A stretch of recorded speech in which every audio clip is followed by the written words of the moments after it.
یو مصنف دی پښتانه دی غیر شیعه د اهل سنت دی هغه دی چې یو سفر باندې ایران ته روان شوم هغه مچونه پښتنو که ایران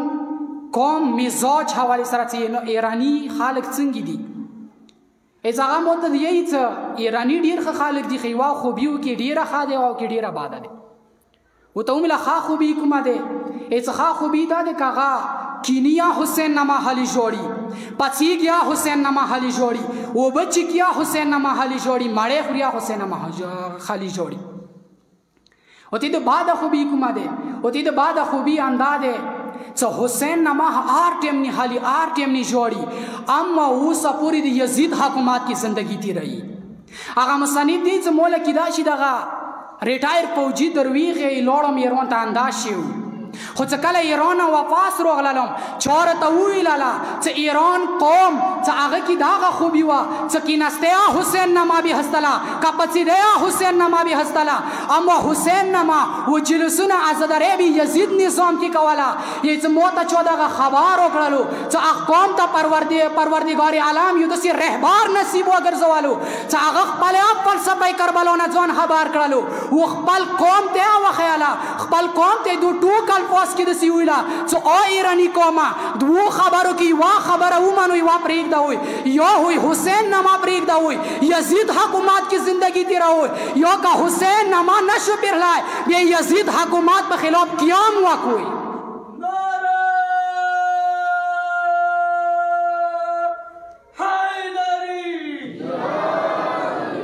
بیا انداغه قومو څه پاڅېدلو 2.5 زره شاهي حکومت نیست و نابود واچول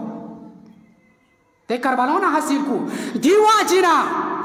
عظیم رهبر دا اعلان وکړلو ما هر چی داریم از کربلا داریم ما هر چی داریم از سید الشهدا داریم ما چه حاصل کړلو کربلا نه حاصل کړلو ما چه حاصل کړلو سید الشهدا نه حاصل کړلو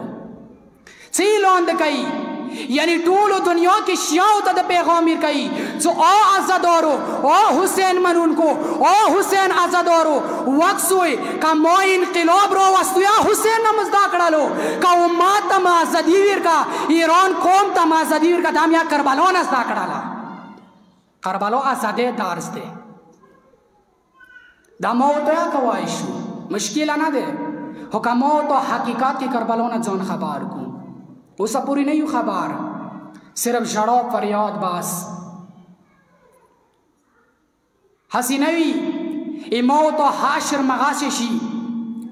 لکه څنګه بغداد والا و څه وام امام ورسره جیل کې پروت دی دورڅي چوکۍ کې د ازادري کوي د حقیقت تاریخ دی وام امام زندان کې دی عجیبه خبره دی شیعه راغلي دي بازار کې د ازادري کوي څه واجه انداوه